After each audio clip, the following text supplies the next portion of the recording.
Oh man, we've been looking forward to this for a while. It is Antietam 160, and we are glad you are here with us helping to commemorate this battle and battlefield. We're going to be going all around the field, hitting as much as we can, long videos, short videos, special guests, maybe some access to some places you either can't or don't normally get to go to. I'm Garry Adelman, that's Kris White behind the camera. We got some more people coming on here. And if you are in town, make sure you check out the National Park Service website to see the special programs that are going out, walks throughout the day and whatnot. There's always special stuff going on here during a commemoration, especially if that commemoration ends in a zero.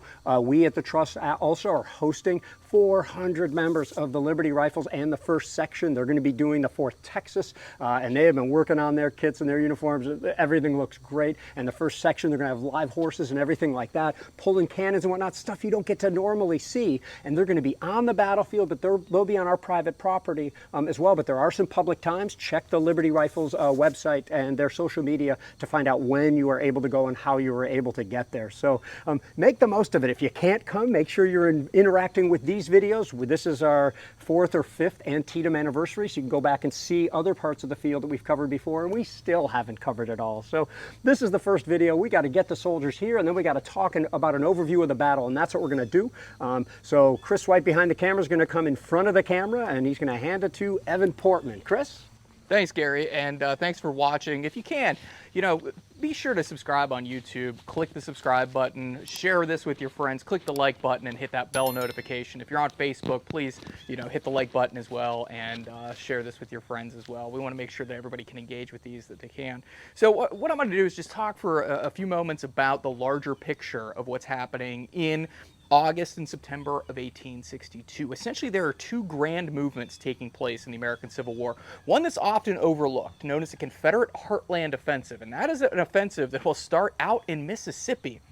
Will move through the deep south, all along the Gulf Coast, as far south as Mobile, Alabama, and then the Confederates will make a large turn north, up towards Chattanooga, Tennessee, and then eventually into Kentucky. That will be the Confederate Army led by Braxton Bragg. One person will say that Jefferson Davis tried to do what God himself could not do, and that was make a general officer out of Braxton Bragg.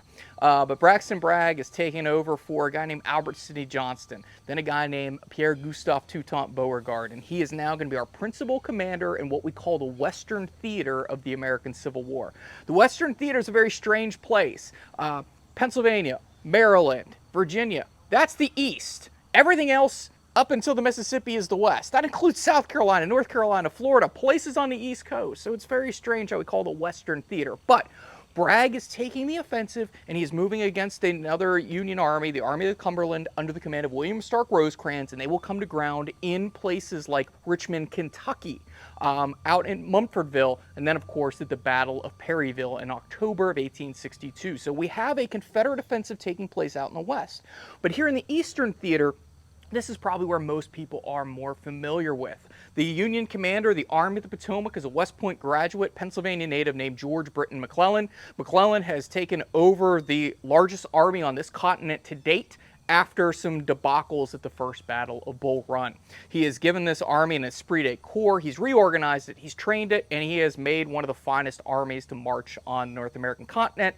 It's not always the finest led armies. McClellan has some problems, but he's a great administrator. He's a man who can inspire troops, which goes a long way. And he is going to fight here at the Battle of Antietam or the Battle of Sharpsburg, depending on what you call it, here in September of 1862. But before we get here, he moved his army from Washington, D.C. down towards the peninsula of Virginia and landed down at a place called Fortress Monroe in March of 1862. Then moved up a slip of land and moved towards the Confederate capital of Richmond, Virginia, which is about 105 miles south of Washington. He takes a circuitous route, tries to go in the back door of Richmond, makes it to within about 7 miles of that back door, when something terrible happened for the Union Army, and that was that they wounded a guy named Joseph Johnston 3 times. And his successor will be a guy named Robert E. Lee.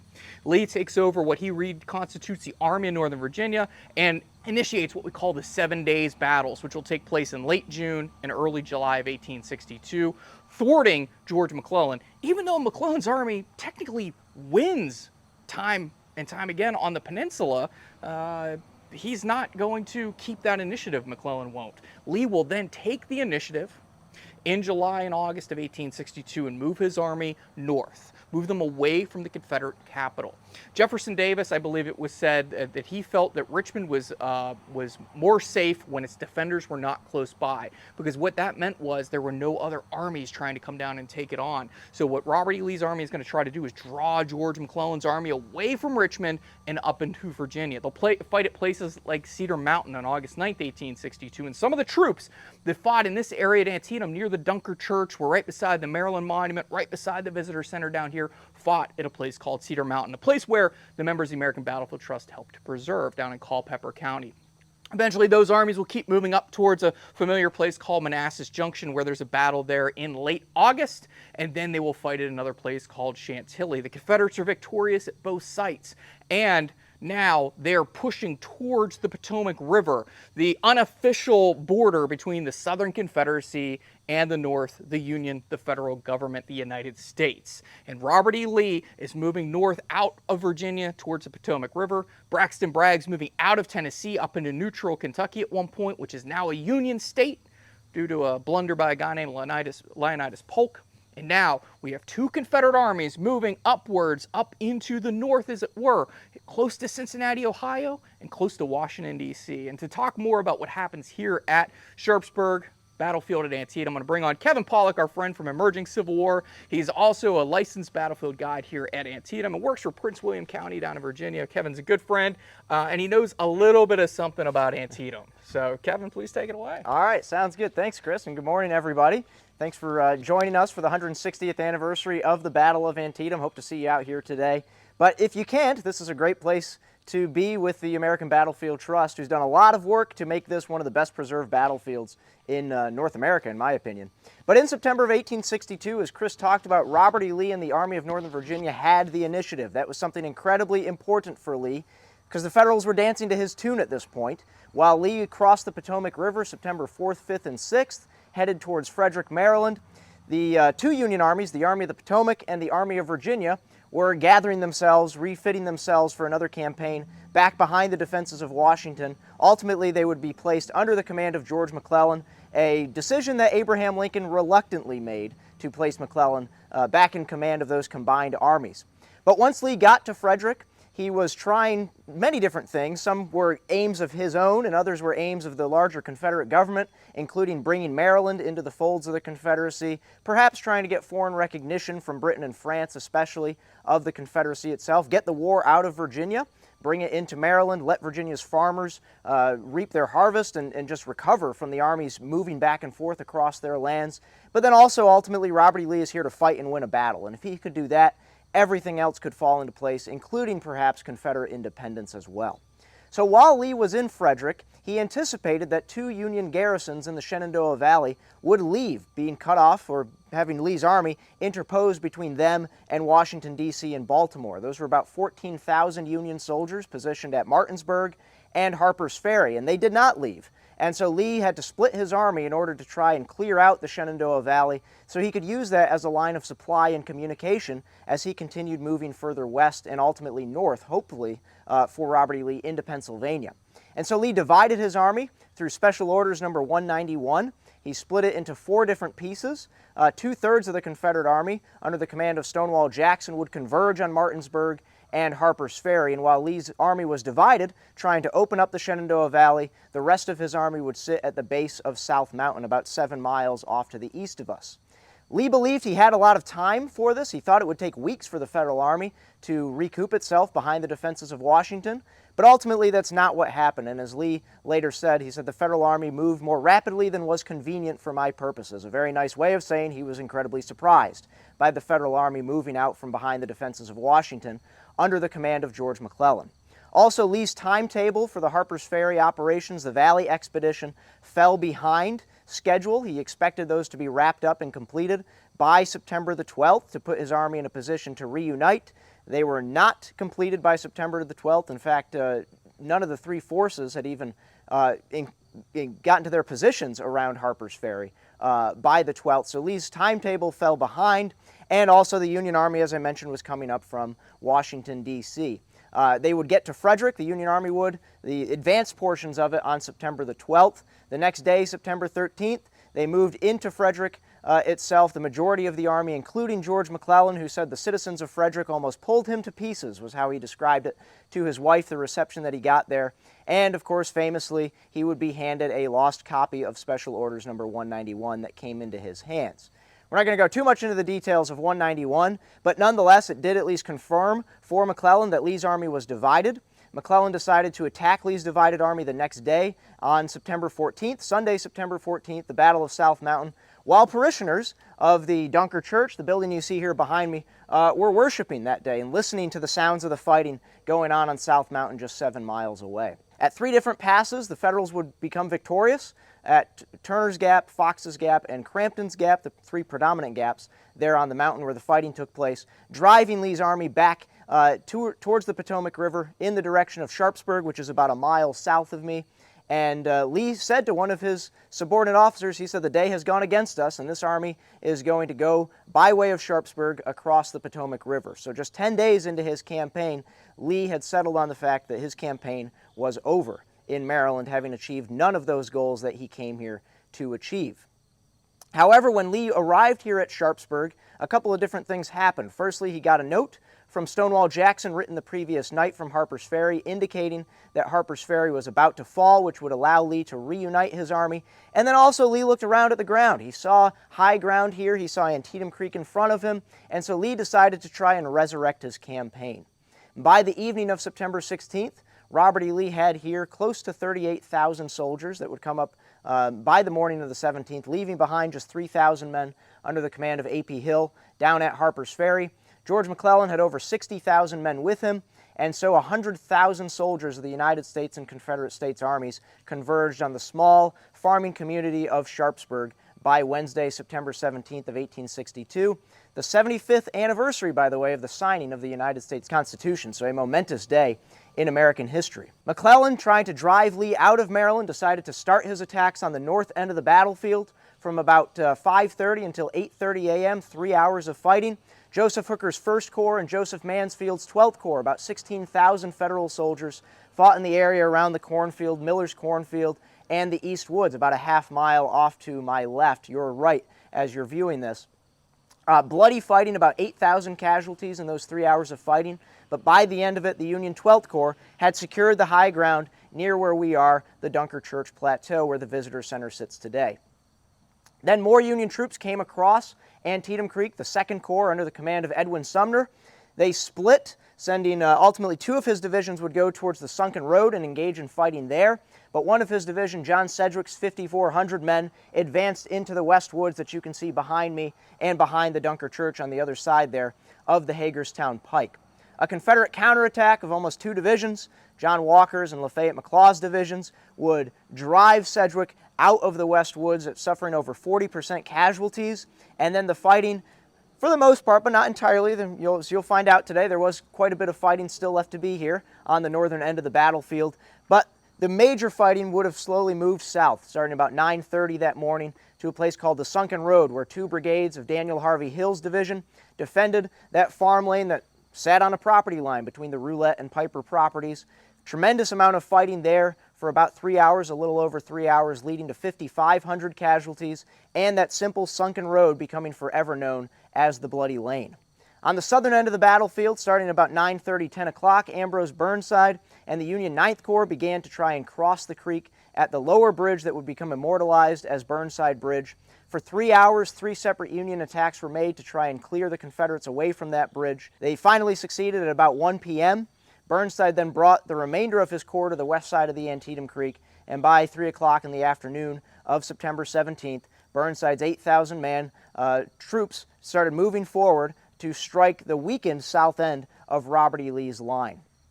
As those Union troops advanced, Lee was receiving the last of his reinforcements, those troops under the command of A.P. Hill coming up from Harper's Ferry. By my count, about 15 miles in 9 hours. Hill says 17, but who's counting really? But nonetheless, Hill's men will strike the left end of Burnside's troops as they were advancing towards Sharpsburg, drive them all the way back to Antietam Creek, and by 6 p.m. or so on the evening of September 17th, there were about 23,000 casualties between the 2 armies, the bloodiest single day in American military history, about 1 casualty every 2 seconds for 12 to 13 hours of fighting on the 17th. Neither army left the field the night of the 17th. Lee wouldn't leave until the 18th, go back across the Potomac River into Virginia, what's now West Virginia. McClellan pursued him to the river. There was fighting at Shepherdstown and a little bit of fighting at Williamsport as well, upstream. And ultimately, though, Lee realized that his campaign in Maryland was over. He could not achieve the goals that he wanted to. And 2 days following the end of the campaign, 5 days after the Battle of Antietam, Abraham Lincoln would announce to the country the preliminary Emancipation Proclamation. So here at Antietam, the tables were turned. The initiative was wrested away from Robert E. Lee and the Confederate Army in the Eastern Theater of the War for a time, and an incredibly tremendously important document, the Emancipation Proclamation, came out as a result of the Union victory in the Maryland campaign in September of 1862. Kris, you want to add anything else? I just want to hit a couple things. Just stick around, Kevin. One thing that I think you touched upon was Robert E. Lee being surprised at how quickly the Army's moving.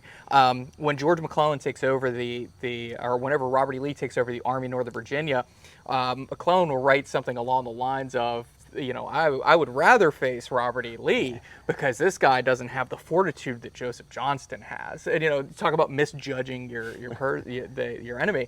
And this happens a lot. You have to unpack, these personalities that are out here. George McClellan, I think you brought it up a few times, is writing this, and Robert E. Lee's writing that. These guys write to their wives a lot, and historians are essentially modern-day stalkers. So we go in behind, we read their diaries, we read their letters and everything, but it's a fascinating picture that will be painted, especially George McClellan's letters. You do have to remember at times these are edited, the papers, so they're not always like George Gordon Meade's papers were edited by George Jr. But you're getting a glimpse into, their real thoughts and feelings going back home. The other thing you unpacked, Kevin, I want to talk about for a second and get your take, is the numbers here on each side. So when Lee's army starts the 7 days battles in June 25th, 1862, he has 92,500 men. You said he has 38,000 men here. And that is the attrition that has taken place from the 7 days, Cedar Mountain, 2nd Manassas, Chantilly, up to here. And the same thing's happening with the armies of Army of the Potomac and the Army of Virginia. So what are your takes on the numbers? Can we get accurate numbers here? I mean, this has been hotly debated amongst Antietam scholars. It's difficult. Civil War arithmetic is never an exact science, and I like to use round, even numbers roughly to keep it simple. Totally agree. Yeah. But, 38,000 seems to be the closest numbers that we can possibly get to. Those numbers were arrived at by Ezra Carman, one of the earliest historians of the battle itself. So I think, 38,000, 40,000 for Lee is a fair number. For the Federals now, McClellan will say in his report that he had 87,164 officers and men. But the way the Federal troops counted their numbers as compared to the Confederate troops was slightly different. And so most recent scholars have arrived in the ballpark of about 65,000, 70,000 men overall that George McClellan had with him, fighting men, I should say, that were on the front lines holding a rifle or in a part of an artillery battery or cavalry regiment. So about 100 to 110,000 soldiers will be present on the battlefield on September 17th. But yeah, Civil War arithmetic, we're historians. I hate numbers. I'm not a mathematician at all. I went to college and didn't have to take a single math course, which is great. I'm jealous of you. Yeah, that's part of the reason I chose that school, right? So numbers are hard to arrive at. And I would say one thing that's important too is I don't think Robert E. Lee and George McClellan knew exactly what they had on September 17th in terms of their numbers. I think Lee is very unaware of the state of his army at this point in the campaign. He knows that there's a lot of straggling going on, and he wrote about it to Jefferson Davis during the campaign itself, but he's not, he doesn't have an exact count. He doesn't have a playlist of everybody that he has with him here. And again, some troops they're going to fall out for a time. Some Confederate troops will go to Winchester across the Potomac River. They'll fall out, come back. So it's impossible to determine what exactly they had here. But again, I think about 100 to 110,000 is a fair number. And there's guys on detached duty who are guarding wagons, who are helping out when artillery batteries, and then casualties are another thing you have to remember are not always counted accurately. One number has 23,110 here, one has 22,000. Like they bounce around because remember, some guys could be counted 2, maybe 3 times as a casualty. Casualty doesn't mean they're killed necessarily. They could be killed, wounded, missing, captured. So somebody who is wounded and captured sometimes could be counted twice on the rolls. And roll calls taking this as an army is moving is not always an easy thing, keeping up with it. I think there's a story from June 30th, 1863, right on the cusp of the Battle of Gettysburg, when Charles Wainwright, the 1st Corps Artillery Chief for the Army of the Potomac, comes up to John Reynolds and says, hey, should I count up all the artillery shells we have because our fiscal year's ending? And he's like, nah, that's cool. But nothing's going to happen. You'll be able to count them up later. And then the Battle of Gettysburg happened the next day. So keeping up with these types of things are interesting. So we're going to unpack all of this.